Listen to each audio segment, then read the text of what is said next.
नमस्कार। मैं अकेले ही चला था मंजिले जानेब की ओर। लोग मिलते गए और कारवां बनता गया।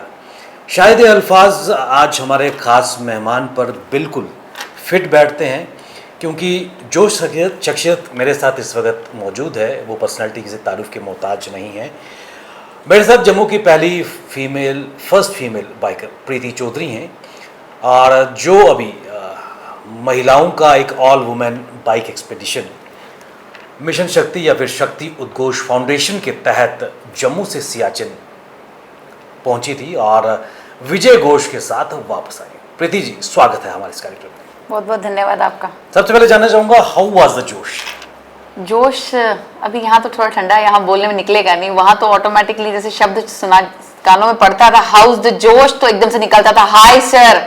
हाथ अपने आप हवा में उड़ जाते थे और एकदम से खुली हवा में पूरे जितने भी साथ में लोग गए थे उनका जोश ऑटोमेटिकली पूरी जो वहाँ की वादियाँ थी ना वहाँ पे गूंज उठता था। दैट वाज द हाई जोश। हाई जोश की बात की, और खासकर ऑल वुमेन बाइक एक्सपीडिशन की अगर बात करें, शक्ति उद्घोष जो मिशन शक्ति के तहत पिछले कई सालों से लगातार आप खुद तो बाइकिंग कर रही हैं, लेकिन सभी महिलाओं और खासकर समाज में देशभक्ति का जो जज्बा पैदा करने का प्रयास आपके द्वारा किया जा रहा है, परिवर्तन हमारे समाज में, हमारे जम्मू में साफ नजर आ रहा है। बिल्कुल समय ना गवाते हुए इस एक्सपीडिशन के बारे में आपसे जानना चाहूँगा। ये एक्सपीडिशन हर साल करती हूँ और इस साल की यात्रा को हर साल जो निकलता है उसको बाइक यात्रा बोलती हूँ, तिरंगा रैली ऐसे नाम दिया जाता है। इस साल एक्सपीडिशन का नाम दिया गया था। क्यों नाम दिया गया था एक्सपीडिशन का? 18 जुलाई को एक बाइक यात्रा all women motorcycle expedition ride with pride honoring our brave hearts करके एक यात्रा निकाली गई शक्ति उद्घोष फाउंडेशन के द्वारा। क्यों निकाली गई और प्राइड नाम क्यों रखा गया? हर साल मैं करगिल विजय दिवस पे करगिल जाती हूँ श्रद्धा सुमन अर्पित करने भारत माँ के उन सपूतों को, उन शूरवीरों को जिन्होंने बलिदान दिया था अपना सीमा की रक्षा करते हुए। इस साल का ये एक्सपीडिशन इसलिए खास था, इस साल हमें 3 जगहों को छूना था, जोजिला, करगिल और सियाचिन। जोजिला की बात करें, 76 वर्ष पूरे हुए जो युद्ध जोजिला में हुआ था उसके।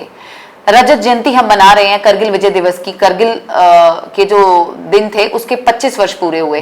सियाचिन में युद्ध हुआ था, ऑपरेशन मेघदूत, 40 वर्ष उसके पूरे हुए थे। तो 3 जगहें ऐसी थी जहां जाके मुझे ध्वजारोहण करना था और माँ भारती के उन सपूतों को नमन करना था।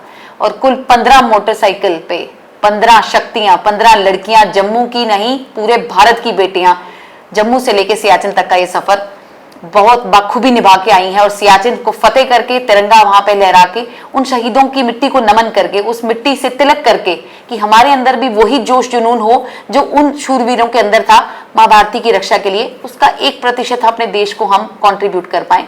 इस भावना के साथ हमने ये यात्रा सफल की। सबसे महत्वपूर्ण बात कि माँ भारती के चरणों में नमन करने के लिए, उन शूरवीरों को खराज अकीदत सलामी पेश करने के लिए आप और आपके साथ जो ऑल वुमेन बाइक एक्सपीडिशन वहाँ गया, महिलाएं, लड़कियां उनमें थी, युवा शक्ति थी वहाँ पर थी।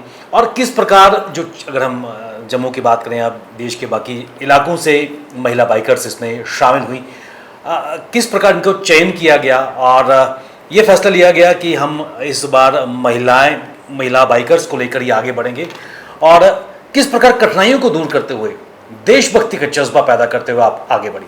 देखिए, जहां तक बात है इनके चयन की, तो चयन किया नहीं जाता, हर वर्ष ऐसा प्रयास किया जाता है कि ये नंबर बढ़े। पिछले 6 सालों से लगातार अगर ये यात्रा जाती है और करगिल विजय दिवस के ही हफ्ते में जाती है तो 5-7 की संख्या में बच्चियां रहती हैं जो कि जम्मू से रहती हैं। इस साल का सफर बहुत लंबा था, यात्रा बहुत लंबी थी, लक्ष्य बहुत बड़ा था। उस लक्ष्य को साधने के लिए मुझे उन सभी शक्तियों को साथ में जोड़ना था जिनका लक्ष्य, जिनका उद्देश्य अपने जीवन में, निजी जीवन के अलावा माँ भारती के लिए, देश के अंदर उन सब नौजवानों के लिए प्रेरणा बनना था जो कि कहीं ना कहीं भटक चुके हैं, कहीं अपना इतिहास भूल चुके हैं। इतिहास याद कराना बहुत आवश्यक था, इसीलिए पूरे भारत से बेटियों का चयन किया गया जो जो हमारे संपर्क में आया, जिनका राइडिंग एक्सपीरियंस, जिनका जोश और जुनून और जज्बात जो था माँ भारती के लिए पहले था, जिनके लिए देश पहले आता है, तिरंगा पहले आता है, मातृभूमि पहले आती है, उनका चयन किया गया। उन बेटियों का जो सशक्त हैं और उदाहरण बन सकती है पूरे भारत की बेटियों के लिए कि हम कुछ करने वाले हैं।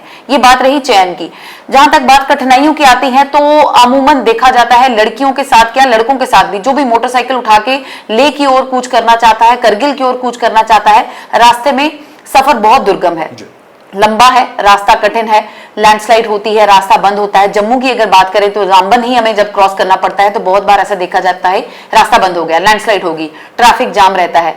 आगे की अगर बात की जाए, द्रास की बात की जाए तो बहुत ठंडा इलाका है, बहुत बहुत जगहों पे ऑफ रोडिंग मिलेगी, आपको सड़क नहीं मिलेगी। उससे आगे के क्षेत्रों की बात की जाए तो ऑक्सीजन लेवल ड्रॉप कर जाता है। सामान्य व्यक्ति जो जम्मू की सड़कों पे घूमता है या पूरे भारत के अपने अपने क्षेत्रों से आते हैं, उनको इस मौसम का अंदाजा नहीं होता, इस रोड का अंदाजा नहीं होता, और कुछ ऐसी चीजें जो प्रकृति आपको दिखा सकती है। प्रकृति के साथ आप कभी भी संभल के नहीं चल सकते हो, प्रकृति अपना रौद्र रूप आपको कहीं भी दिखा सकती है।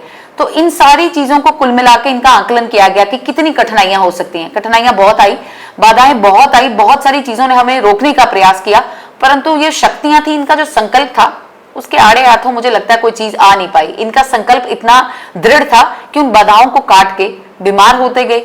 बाइक्स बहुत बार खराब हो रही थी, फ्लैट जा रही थी, बाइक्स के ब्रेक डाउन हो रहे थे, बहुत जगह तबीयत खराब होगी, बीपी ड्रॉप कर रहा है, ऑक्सीजन की कमी के कारण सांस उखड़ रही थी बड़ी बार। परंतु ये सारी चीजें कुल मिला के 1-2 घंटे, 4-5 घंटे की ही बाधा उनके लिए क्रिएट कर पाई। उससे ज्यादा तक का सफर, या आप बोलिए कि ये पीछे रह गई, इन्होंने अपनी बाइक छोड़ दी, ऐसा कुछ भी नहीं हुआ। इनके प्रयास एकदम अथक थे और इनको जाना था, और इन्होंने वो जो संकल्प अपना साधा था उसको पूरा किया। मुझे आज भी याद है कि जब आपने जम्मू टच डाउन किया था और जो जोश आपके चेहरे पर नज़र आ रहा था एज ए टीम लीडर, आपने कहा कि बिना कठिनाइयाँ बहुत हैं लेकिन उसके बावजूद भी हिम्मत नहीं हारी। देशभक्ति का जज्बा इन शक्तियों के मन में था और कहीं ना कहीं रोल मॉडल आप और आपकी ये टीम शक्तियों की इस वक्त पूरे जम्मू, पूरे भारतवर्ष के बन चुकी है। कितनी बड़ी रिस्पॉन्सिबिलिटी आपके पास थी इन शक्तियों को साथ ले जाना और सकुशल वापस आना। जहां तक बात आती है रिस्पॉन्सिबिलिटी की, मुझे लगता है सबसे बड़ा दायित्व मेरे ऊपर था कि इन छोटी छोटी बच्चियों के माता पिता से सीधा संपर्क मैंने ही साधा था। कोई भी माता पिता अपनी बच्ची को इस उम्र में 21 साल की, 19 साल की उम्र में बाइक लेके सियाचिन तक के सफर के लिए तो नहीं भेजेगा पहले ही पड़ाव पे। मेरा उनसे पहली बार संपर्क हो रहा है और मैं उनको बोल रही हूँ, आश्वासन दे रही हूँ कि आप अपनी बेटियों को भेजिए और मैं आपकी बेटी को सियाचिन लेके जा रही हूँ। सियाचिन सुनते ही दो चीजें दिमाग में आती हैं, विश्व का सबसे बड़ा युद्ध का मैदान, खरदुंगला, विश्व का सबसे मुश्किल मोटरेबल पास, जोजिला की बात की जाए विश्व का सबसे दुर्गम पास, बर्फ, पानी। तो इतनी सारी चीजों को जानते हुए कोई माता पिता अपनी बच्ची को मेरे साथ भेज दे, सबसे बड़ा चैलेंज मेरे लिए ये था। और being a team leader, being a ride marshal, मुझे इंश्योर करना था कि कोई भी बच्चा, कोई भी व्यक्ति, कोई भी पार्टिसिपेंट जो साथ में गया है उसको तो वो एक्सपीरियंस नहीं है जो मुझे है, जो मुझे इन रास्तों के बारे में पता है, जो चीजें मैं जानती हूं कि यहाँ पे क्या क्या हो सकता है, उन सब का आकलन करके मुझे इनको सकुशल लेके जाना है। कोई भी बाधा इनको ना परेशान कर पाए, कोई परेशानी ना हो, कोई रुकावट ना आए, उन सब चीजों को ध्यान में रखते हुए चैलेंज बहुत बड़ा था। मैं बिल्कुल इस चीज को डिनाई नहीं करूंगी, हर वक्त मेरे दिमाग में ये चलता रहता था, अब एक बाइक फ्लैट हुई है तो इस बाइक को ठीक करने में मुझे कितना टाइम लगेगा कि मेरा अगला सफर जो है वो डिले ना हो जाए। एक बच्चे की तबीयत खराब हुई है, अगर उसको मैंने हॉस्पिटलाइज किया भी है तो कितने समय तक वो तंदुरुस्त हो जाएगी कि मैं उसको सियाचिन लेके जा सकूं। तो हर समय पे पूरे जोश के साथ अपना होश ना गवाते हुए इन सब चीजों को परस्पर बैलेंस करते हुए सोच समझ के हमने इनको आगे लेके गए और वापस आए।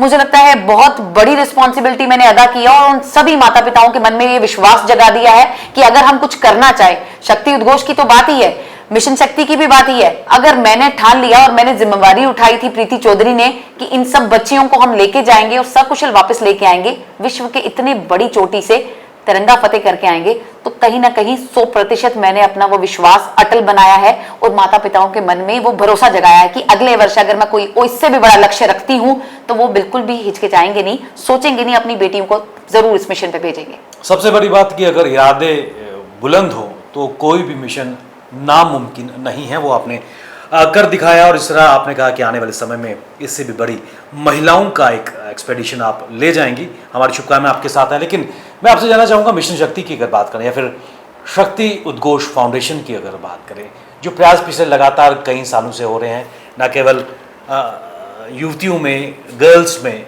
देशभक्ति का जज्बा और साथ ही साथ उनको समाज के साथ साथ रक्षा और रक्षा से रिलेटेड जॉब्स की तरफ आकर्षित करना, क्या कहेंगे? भारतीय सेना में, जम्मू कश्मीर पुलिस में, हम जम्मू से आते हैं तो जम्मू कश्मीर पुलिस की अगर बात की जाए या भारतीय सेना की बात की जाए, बेल्ट फोर्स की बात की जाए, सामान्य धारणा है, समाज की धारणा, लड़कियों को फौज में नहीं भेजना चाहिए, बहुत कठिन जॉब रहती है। परिवार छोड़ के, अपना सब कुछ सामाजिक सिस्टम छोड़ के आप देश की रक्षा के लिए नहीं जा सकते हैं। आपके ऊपर बहुत जिम्मेवारियां होती हैं। सबसे बड़ी बात बोली जाती है कि आप शारीरिक तौर पे उतने सशक्त नहीं हैं। बहुत सारी बाधाएं आती हैं, बहुत सारी कठिनाइयां आती हैं। बॉर्डर की अगर जॉब करनी है, बेल्ट फोर्स की अगर जॉब करनी है आपने, तो बहुत सारी परेशानियां हो सकती हैं। उस मानसिकता को तोड़ना बहुत ज्यादा जरूरी है। आज के भारत, आज के युग की बेटी जो है, आज के भारत की बेटी जो है, भारत विश्वगुरु बनने जा रहा है। और आज भी समाज में ये धारणा है कि भारत की बेटी जो है अपनी सीमा की रक्षा नहीं कर सकती। उस धारणा को तोड़ने के लिए सबसे बड़ा प्रयास जो था वो शक्ति उद्घोष ने उठाया था अपने एक मिशन के नाते, जिसका नाम था मिशन शक्ति। तो उस शक्ति को केंद्रित करना, आपके अंदर, मेरे अंदर, सबके अंदर शक्तियां रहती हैं, उस शक्ति को उजागर करके केंद्रित करना एक दिशा की ओर, ये हमारा लक्ष्य था। पिछले 3-4 सालों में हमने प्रयास किया है कि जितने भी भर्तियां हुई हैं, चाहे वो सेना की बात हो, जम्मू कश्मीर पुलिस की बात हो, उस भर्ती के लिए ऐसा एक प्रशिक्षण का माध्यम बनाया जाए कि जो भी बच्चियां, इच्छुक युवतियां अगर सेना में, पुलिस में, किसी भी बेल्ट फोर्स में जाना चाहती हैं, तो उनके पास जो भी सहायता नहीं है, जो उनके पास मार्गदर्शन नहीं है, चाहे वो पढ़ाई की बात की जाए, उनका एग्जाम की बात की जाए, उनके फिजिकल टेस्ट की बात की जाए, जिसको हम पेट बोलते हैं, मानसिक तौर पे उनको सशक्त करने की बात की जाए, तो इन तीनों बिंदुओं पे शक्ति उद्घोष ने बहुत ही शक्ति के साथ काम किया, बहुत ही दृढ़ संकल्प के साथ काम किया। उसके परिणाम स्वरूप इसी साल 8 मार्च को जो हमने कार्यक्रम किया था अंतर्राष्ट्रीय महिला दिवस पे, कुल 15 बच्चियां जो सेना में भर्ती हो चुकी हैं, जम्मू कश्मीर पुलिस में भर्ती हो चुकी हैं, as a constable, as sub inspector, सशस्त्र सीमा बलों में जा चुकी हैं, उनके माता पिताओं को बुला के उनका सम्मान किया गया। तो मुझे लगता है हम अपना दायित्व बहुत अच्छे से निभा सकते हैं अगर ऐसी बेटियों को, उनको माध्यम बने उनको सशक्त करने का। और आज के युग में जब सशक्तिकरण की बात आती है तो सबसे इंपॉर्टेंट है एक जॉब, एक सशक्त नौकरी। जब वो सेना की नौकरी हो, वर्दी आपने डाली हो, कंधे पे आपके सितारे हो, तो देश जानता है आपका लक्ष्य क्या है, देश आपको सलाम करेगा। ये तिरंगे के लिए आप अपनी जान न्यौछावर कर दें, तिरंगे के मान के लिए आप सेवा करें, इससे बड़ी बात कोई नहीं होती। शक्ति उद्घोष और मिशन शक्ति इसी प्रयास से आगे बढ़ रहा है। आने वाले वर्षों में यही काम को और स्पीड के साथ करेगा। तिरंगे की आपने बात की, तिरंगे के जज्बे को सलाम करने की अगर बात की तो भारत की बेटी मनु भाकर ने आज दूसरा ब्रॉन्ज मेडल भी जीता है, जो देश के लिए बड़े सलाम और गौरव की बात है। और वही काम शायद इस पर कोई अतिशयोक्ति नहीं होगी कि शक्ति उद्घोष फाउंडेशन ने भी किया है। जम्मू कश्मीर पूरे भारतवर्ष का नाम रोशन किया है, खासकर जो, क्योंकि अमूमन देखा गया है कि लोग बाइक्स के लिए बाइक्स लेकर जाते हैं लद्दाख, और लेकिन वो एक्सकर्शन के लिए जाते हैं, घूमने के इरादे से जाते हैं, सेल्फी लेते हैं, रील्स अपलोड करते हैं, पार्टी मनाते हैं, कैंप साइट बॉनफायर करते हैं। लेकिन जिस उद्देश्य के लिए उद्घोष फाउंडेशन की ये टीम वहाँ गई थी, उसमें कोई दो राय नहीं है कि देश की एकता, अखंडता और तिरंगे की आन बान और शान को बुलंद करने के लिए गई थी। लेकिन प्रीति जी, यहाँ एक सवाल उत्पन्न होता है कि जम्मू में अभी भी वो जिसका जिक्र आपने इशारा किया कि मानसिकता अभी भी खासकर महिलाओं को लेकर, बच्चों को लेकर, फीमेल्स को लेकर अभी भी है। क्या समाज को आत्मचिंतन करने की आवश्यकता है कि आज महिला पुरुष से किसी भी मुकाम में पीछे नहीं है? जहां तक बात है आत्मचिंतन करने की, पूरे भारत को आत्मचिंतन करने की बात है। इस राइड के माध्यम से 2 चीजें मैंने स्पष्ट कर दी थी। सबसे पहली बात, जहां जहां दुश्मन आंखें गड़ा के बैठा है, भारत की बेटी को उठना पड़ेगा। भारत के हर बच्चे को, हर नौजवान को उठना पड़ेगा, उनको बताने के लिए कि भारत के अंदर जो लोग बैठे हैं या विश्व भर में जो लोग बैठे हैं, जो टीका टिप्पणी कर देते हैं। सोशल मीडिया वॉरियर बनना बहुत आसान है जनाब। जब आप बात करते हैं उन सीमाओं की, उन सीमाओं पर जाके खड़ा होना बहुत मुश्किल है। तो लोग अपना इतिहास ना भूलें, ये इतिहास याद कराने के लिए शक्ति उद्घोष ने ये यात्रा की है। आपको चप्पे चप्पे पे बताया जाए कि वहां पे सांस लेना मुश्किल होता है।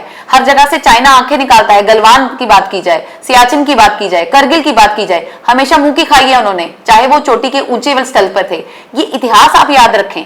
उस इतिहास के लिए, उस तिरंगे के मान के लिए ये यात्रा की गई थी कि आपको याद करवाया जा सके। दूसरी बात, महिलाओं के सशक्तिकरण की बात की जाए, आत्मचिंतन की बात की जाए, बिल्कुल आज भी समाज का एक वर्ग जो है, जिसको हम अभी जेनजी जनरेशन के नाम से जानते हैं, जो आज का युग है, आज का नौजवान है, वो केवल एक सोशल मीडिया तक सीमित रह चुका है। उसके पास में एक गैजेट है, वो उसी तक उसकी जिंदगी सीमित रह चुकी है। आज के युग में परिवर्तन लाने के लिए माता पिता, समाज, इन सभी नौजवानों को साथ में लेके चलना पड़ेगा हमें, और वो परिवर्तन आएगा। आत्मचिंतन करने की आवश्यकता इसलिए है क्योंकि आप सिर्फ एक 2x2 या 4x4 के एक इलेक्ट्रॉनिक गैजेट के आसपास आपकी दुनिया घूम रही है। आपको अपनी उस दायरे से बाहर निकलना है। समाज में कुछ ऐसी धारणाएं, ऐसे उदाहरण पेश करने हैं कि आप भी सजग हैं, आप भी कुछ कर सकते हैं, और इसमें सबसे बड़ा योगदान महिलाओं का हो सकता है। जब हम महिलाओं की बात करते हैं तो जो दायरे, जो सीमाएं उनके लिए रखी गई हैं, ये नहीं कर सकते, ये नहीं कर सकते, ये चीजें आप कर सकते हैं, उन सीमाओं को पार करना हम सिखाते हैं उनको। उन सीमाओं को पार करना मर्यादा तोड़ना नहीं होता है, उन सीमाओं को लांघना कहीं ना कहीं अपनी शक्ति का उदाहरण पेश करने की मिसाल होती है। उन सीमाओं को तोड़ना उस चीज के लिए तोड़ना कि आप बता सके कि समाज में आपकी धारणा, आपकी प्रेजेंस कितना मायने रखती है। आप उनको कब तक घर तक सीमित रख सकते हैं? आज के युग की बेटी जो है नौकरी भी करती है, बॉर्डर पे रक्षा भी करती है, पढ़ाती भी है, सेना की वर्दी भी पहनती है, माँ का रोल भी निभाती है, एक बहन का रोल भी निभाती है, एक पत्नी का रोल भी निभाती है। उसके साथ साथ देश भी आप चला रहे हैं। माननीय राष्ट्रपति जो है इस देश की, वो एक उदाहरण है हमारे सामने। तो अगर देश की राष्ट्रपति, इतना बड़ा देश है, विशालकाय हमारा देश है, और उसको चलाने वाली एक महिला है राष्ट्रपति, तो क्यों हम अपने समाज की बेटियों को, अपने घर की बेटियों को आगे नहीं आने दे रहे? इसके ऊपर आत्मचिंतन करना बहुत आवश्यक है। और बेटियों को भी मैं कहना चाहूंगी कि आपको भी अपने लक्ष्य, अपने गोल्स जो है वो डिसाइड करने पड़ेंगे। इस दो छोटे से दायरे से बाहर निकलिए। जो फोन, मोबाइल या सोशल मीडिया की दुनिया में आप घूम रहे हैं, ये कुछ समय तक के लिए आपको ग्लूमी वर्ल्ड दिखा सकती है, परंतु आप समाज में किसी के लिए उदाहरण बने, एक ऐसा मिसाल कायम करें, ये आप उस गैजेट के साथ नहीं कर सकते। समाज में उतरेंगे, कुछ प्रयास करेंगे, कुछ मेहनत करेंगे, तभी सशक्तिकरण की एक उदाहरण बन पाएंगी।